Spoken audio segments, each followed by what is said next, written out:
और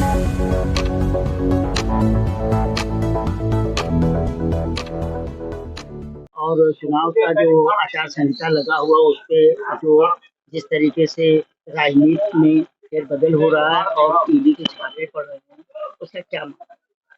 पहले तो मैं अपना परिचय बता दूं। मैं जावेद जाफरी, प्रदेश सचिव समाजवादी मजदूर संघ। चुनाव के समय आचार संहिता लगी हो और जांच एजेंसियां ताबड़तोड़ पूरे देश पैमाने पर छापा डाल रही, नेताओं को, एमएलए को, एमपी को, मुख्यमंत्री को की जांच करके उनको गिरफ्तार किया जा रहा है। ये लोकतंत्र के लिए शुभ संदेश नहीं है।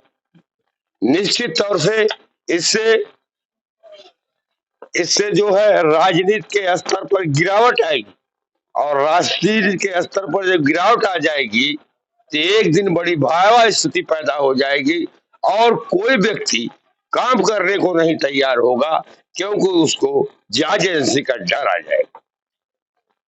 सरकार क्योंकि सीधे जनता के से जुड़ी होती है, उसलिए वो संवैधानिक अनुच्छेदों के अनुसार और मानवीय आधार पर और तथा जनता की आवाज पर जन समस्याओं को लेके कार्य करती है। इंसान है, राजनीतिक आदमी इंसान है, कोई सिद्ध पुरुष है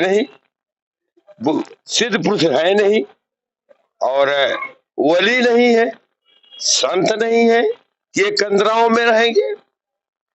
गलतियां हो सकती, हमें नहीं कहते गलतियां नहीं हो, गलतियां हो सकती है, मगर छोटी छोटी गलतियों को दरअंदाज ना करके अगर बड़ा पैमाना दे करके काम किया जाता है तो निश्चित तौर से केंद्र की सरकार अपने नीतियों कार्यक्रमों में असफल हो गई है और उन्हीं असफलता को छिपाने के लिए सुर्खियों में बनकर जनता का ध्यान हटाने के लिए छापे डलवाने का।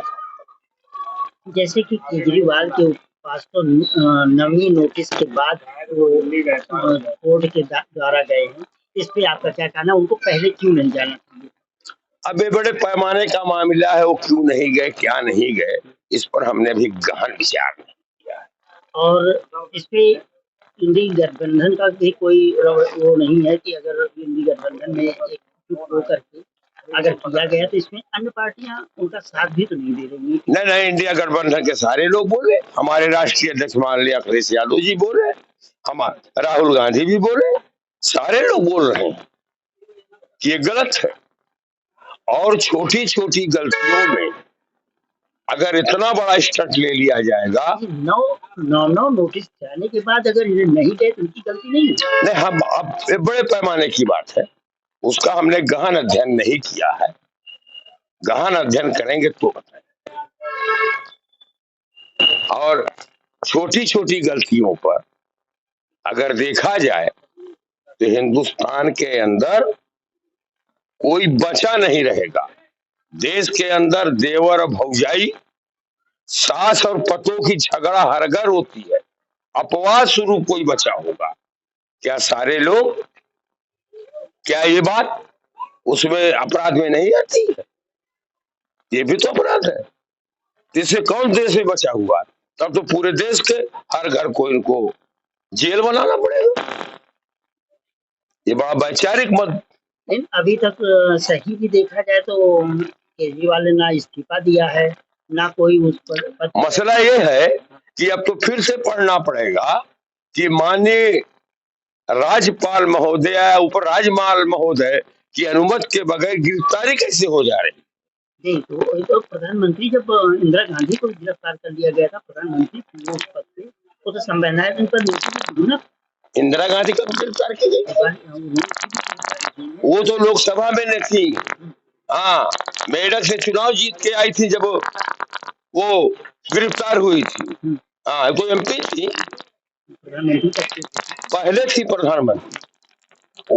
उनको, उनकी सदस्यता को माननीय उच्च न्यायालय ने राजनारायण जी के केस पर उच्च न्यायालय ने उनकी 6 साल लड़ने से वंचित कर दिया था और उनकी सदस्यता को समाप्त कर दिया था।